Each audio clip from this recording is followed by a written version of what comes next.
یا جناب زرارہ جو ہیں وہ کہتے ہیں کہ مولا آیا کوئی ایسی صورت ہے کہ ہم بھی قائم کا زمانہ دیکھیں؟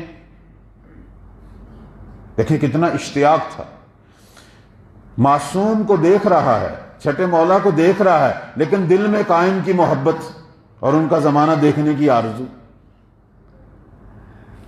ان کو کیا پتا کہ ان کا امام بھی ایسا ہی تھا۔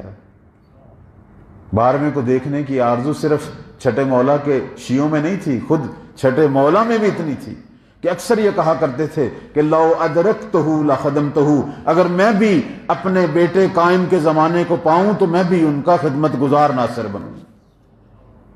البتہ یہاں ایک توجہ رکھیے گا، کل بھی میں نے سید الشہداء کے حوالے سے بھی یہ جملہ کہا، تو اس کا کبھی بھی یہ مطلب نہیں ہوتا کہ فلاں فلاں سے افضل ہے، افضل یہی ہستیاں ہیں، لیکن آرزو ہے نا کہ میں ان کا زمانہ بھی دیکھوں۔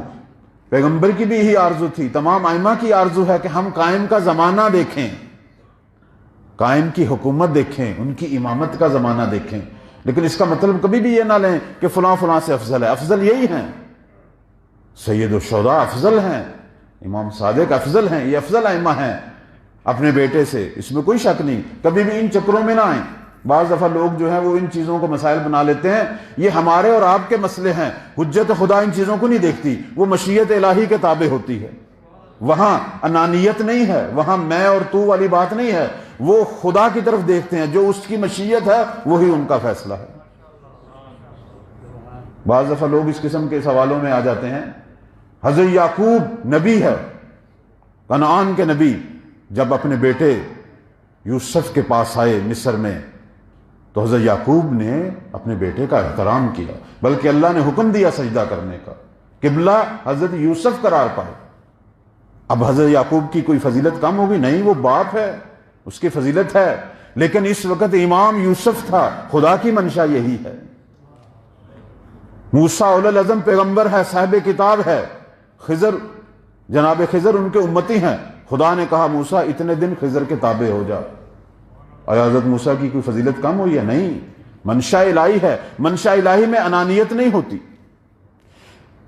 میں تو بلکہ کہتا ہوں ہمارے درمیان بھی نہیں ہوتی۔ آپ میں سے کون ایسا نہیں ہے کہ جو خوش نہ ہو اگر اس کا بیٹے کا مقام اس سے بڑھ جائے؟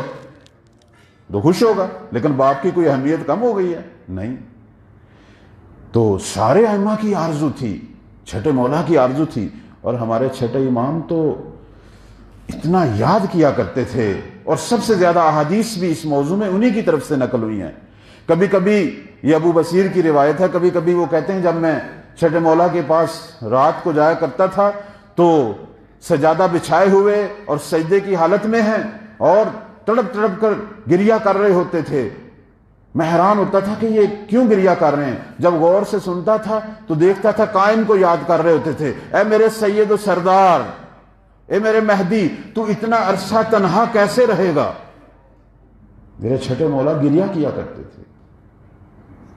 ایک دفعہ کوئی شخص امیر المومنین کے پاس آیا تو دیکھا مولا گریہ کر رہے ہیں، پوچھا مولا کیا ہوا، کیوں گریہ کر رہے ہیں؟ فرمایا کہ اشتکی لزیارت ابنی مہدی، کہ اپنے بیٹے مہدی کی زیارت کا اشتیاق ہے، اس کی وجہ سے میں گریہ کر رہا ہوں۔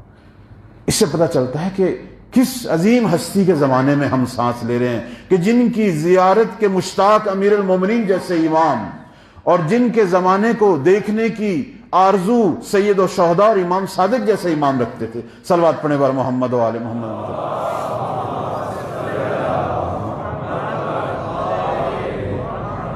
ساری چیزیں بتانے کا ہدف میرے عزیزو صرف یہی ہے کہ اپنے امام کی طرف توجہ کریں، غفلت ختم ہو، اپنے امام کو ہمیشہ اپنے امور میں مد نظر رکھیں، وہی اقتداء والی بات ذہن میں رہے۔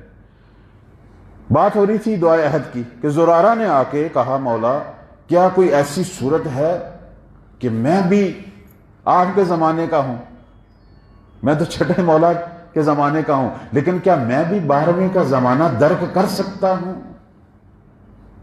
کیا کوئی صورت ہے میرے لیے بھی؟ میرے معصوم نے فرمایا کیوں نہیں۔ یہ دعائے عہد انہوں نے ہی تعلیم کی جو آج ہماری مفاتی میں موجود ہے۔